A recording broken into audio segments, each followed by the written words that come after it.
Student, ये RC circuit की एक बेस्ट प्रॉब्लम है। आरसी सर्किट पर इस तरह की प्रॉब्लम्स बनती हैं जिसमें रेजिस्टेंस भी इन्वॉल्व हो और कैपेसिटर भी इन्वॉल्व हो। तो ऐसी प्रॉब्लम को आपको कैसे डील करना है वो सीखना है। और इस तरह की प्रॉब्लम में जहां पर आर और सी सर्किट में दोनों लगे हों, तो उस तरह की जो प्रॉब्लम होती हैं उसको डील करने के लिए आपको दो इन्फॉर्मेशन अपने पास रखनी है। एक तो कैपेसिटर की प्रॉपर्टीज क्या होती हैं और दूसरी किरचॉफ लॉ को कैसे अप्लीकेबल करना है, किरचॉफ सेकंड लॉ को कैसे अप्लाई करना है, मतलब केवीएल को कैसे अप्लाई करना है। क्वेश्चन में आप पहले ये देख लीजिए, स्टेडी करंट दिया है क्या? हाँ, स्टेडी करंट दिया है। स्टेडी करंट के केस में कैपेसिटर, या ऐसा कह सकते हो after steady state capacitor is fully charge, और जब कैपेसिटर फुल्ली चार्ज हो जाता है तो जिस ब्रांच में कैपेसिटर लगा होगा उस ब्रांच में कोई करंट नहीं जाती। मीन्स कैपेसिटर बिहेव्स या capacitor apply a infinite resistance in the flow of current. जब ये कैपेसिटर फुल्ली चार्ज हो चुका होगा फिर वो अलाउ नहीं करेगा कि इस ब्रांच में कोई करंट आए या जाए। स्टेडी करंट का मतलब ये होता है। फिर आपको क्या करना है, जो भी करंट, पहले तो ये देख लो कौन सा सेल बड़ा है। ये सेल बड़ा है तो इस सेल से करंट निकाल दीजिए आप। जो भी करंट जाएगी इस रास्ते से होते हुए इधर वापस आ जाएगी, इस ब्रांच में कोई भी करंट नहीं जाएगी। अब मैं क्वेश्चन रीड कर लेता हूं। क्वेश्चन क्या पूछा जा रहा है? In the given circuit with steady current calculate the potential difference across the capacitor. आपको इस कैपेसिटर के अक्रॉस पोटेंशियल डिफरेंस निकालना है। क्या होगा पोटेंशियल डिफरेंस अभी नहीं पता। मान लेंगे कि पोटेंशियल डिफरेंस यहां पर कितना है। यहां पर मैं मान लेता हूं पोटेंशियल डिफरेंस जो भी आएगा डेल्टा वीसी आएगा। क्या आएगा? डेल्टा वीसी आएगा। अब मैं डेल्टा वीसी को क्या लिख सकता हूं, देखो जरा सा। डेल्टा वीसी को मैं क्या लिख सकता हूं? या तो मुझे ये भी नहीं पता कि डेल्टा वीसी में सी ज्यादा होगा कि इस पॉइंट पर कोई मैं पॉइंट मान लेता हूं। यहां पर मैंने एफ लिया है, एफ इसको मैं मान लेता हूं जी। तो यहां पर मैं अगर ऐसा लिखूं कि V G minus V C इसका मॉड, या फिर मैं ऐसा लिख दूं V C minus V G, ये क्या होगा? ये मॉड में डेल्टा वी सी के इक्वल ही होगा।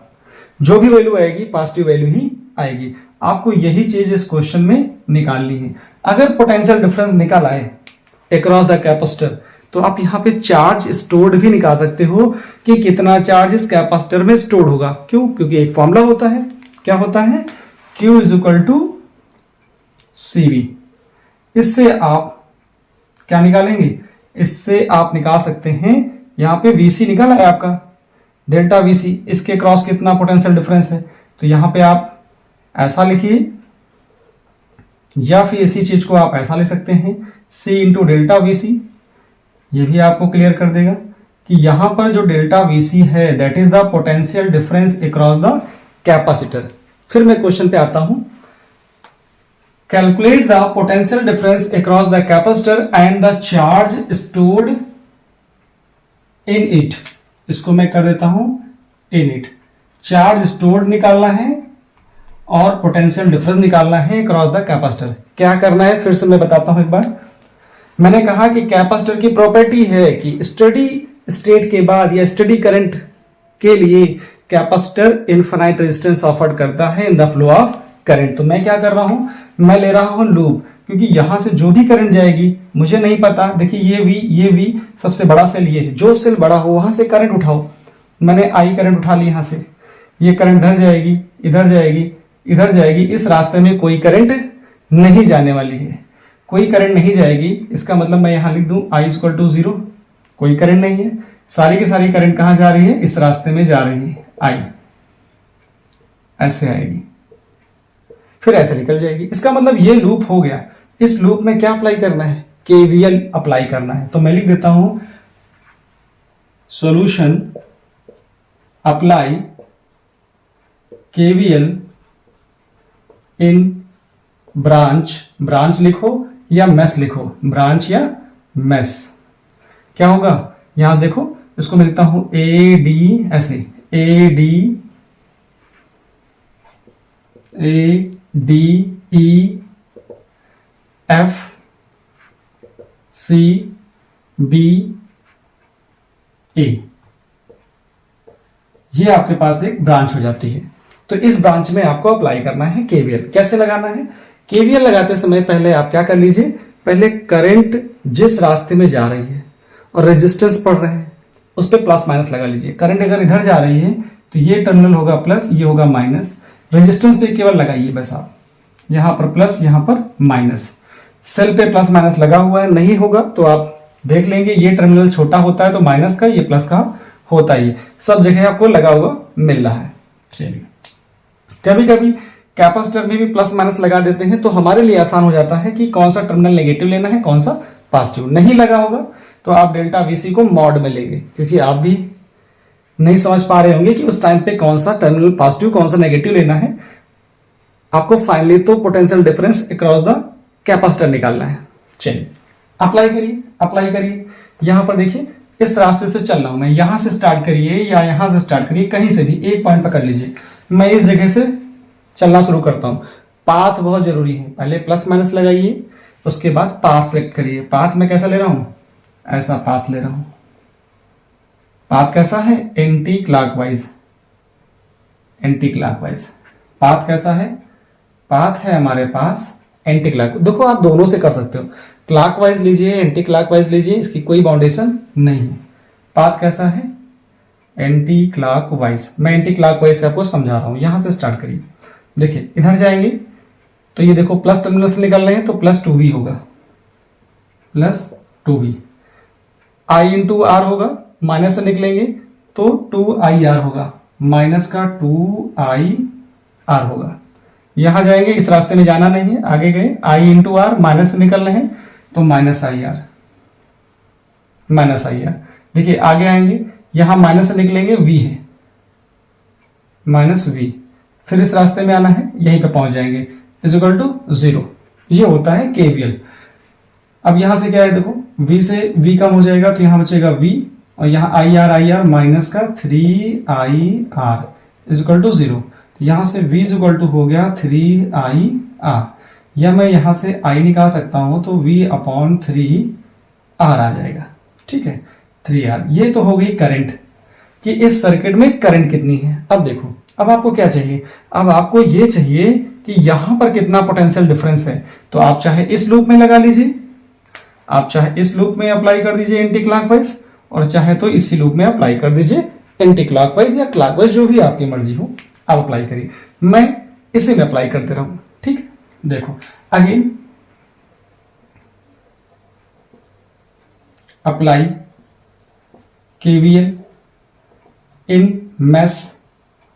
कौन सा मेश है, यहां से स्टार्ट करता हूं। देखो इस जगह से मेश ई एफ सी, और मैं आऊंगा जी डी ई। ये मैंने ऐसा मेश ले लिया। चलो इसी मेश में अप्लाई करो। यहां से शुरू कर रहा हूं, इधर जा रहा हूं तो 2v, कितना आएगा, 2v आएगा। आगे जाता हूं तो i इंटू आर, माइनस का 2ir, क्योंकि माइनस से निकलूंगा, i into R current into resistance, और जिस टर्मिनल से निकलोगे माइनस 2ir। यहां देखिए, यहां पहुंचोगे, यहां पे जो पोटेंशियल होगा इस जगह पे होगा vc। क्या होगा, यहां पे होगा vc। ठीक है, vc आ गया। मैं मान के चल रहा हूं अभी कि ये वाला चलो प्लस का है, इसलिए मैंने इसको प्लस में लिखा, ये माइनस में। अगर क्वेश्चन में दिया है तो ठीक है, अदरवाइज फिर vc और vg, इसका जैसे क्या है, मैंने लिखा यहां से vg, ऐसे vg लिखा। अगर नहीं पता होगा तो इसके ऊपर मॉड लगा देंगे। ठीक है, मैं मॉड पहले से लगा देता हूं क्योंकि आपको पता नहीं। आप vg माइनस vc लिखो या vc माइनस vg लिखो, कोई फर्क नहीं पड़ता। आगे पहुंचे, यहां पे माइनस v है, माइनस v। वापस इधर आए इस पॉइंट पे, ये हो गया कितना, 0 हो गया। अभी देखो क्या है, यहां से आप देखोगे तो ये v से v कैंसिल हो गया, सॉरी v 2v से एक v जाएगा तो बचेगा v माइनस 2ir।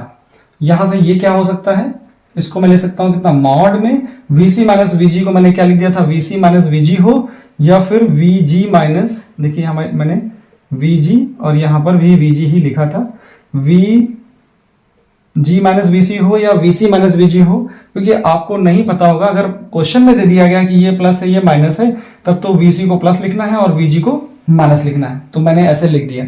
ठीक है, यही डेल्टा VC हो जाता है। इसी को मैं बोल सकता हूं कितना, डेल्टा VC, और ये आ जाएगा इज इक्वल टू 0। इसको इसमें लेस कर दिया था तो ये आया था।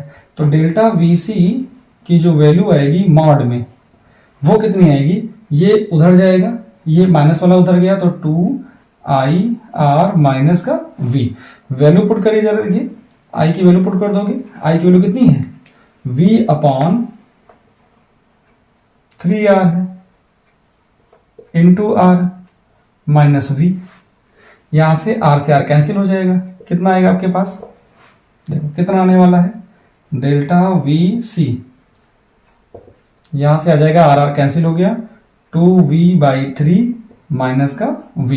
एलसीएम ले लेंगे तो यहां से क्या वैल्यू आएगी, यहां से आ जाएगी 2V माइनस 3V/3, यहां से आएगा माइनस V/3। लेकिन आपको क्या वैल्यू लेनी है, आपको लेनी है वैल्यू यहां से वैल्यू क्या आएगी, डेल्टा जो VC होगा वो मॉड में लेना है। इसका मतलब आपको क्या लेना पड़ेगा, minus V/3 is equal to V/3। आपको मैग्नीट्यूड में लेना है तो V/3 ही यहां से आंसर आएगा, V/3 आंसर आ जाएगा। फिर क्या करना है आपको, जरा देखो, फिर आपको निकालना है यहां से चार्ज स्टोर्ड इन इट, इस कैपेसिटर में कितना चार्ज स्टोर्ड होगा। उसको निकालने के लिए क्या करना है, आप C की वैल्यू आपको पता होगी, C की वैल्यू दी जाएगी, और डेल्टा V, देखिए यहां से क्या कर सकते हो, C की वैल्यू पुट कर दीजिए और डेल्टा VC की वैल्यू पुट कर दीजिए। दोनों को वैल्यू पुट करोगे तो अगर ये माइक्रोफैराड में है तो यहां से जो आंसर आएगा वो माइक्रो कूलाम में आ जाएगा। तो इस तरह से एक सिंपल प्रॉब्लम बनती है। अब यहां पर R की वैल्यू, ये 2R की वैल्यू, 2V की वैल्यू, V की वैल्यू, V की वैल्यू कुछ भी दी जाए, आप सिर्फ इसी कंसेप्ट को अप्लाई करिए, आपका आंसर आ जाएगा।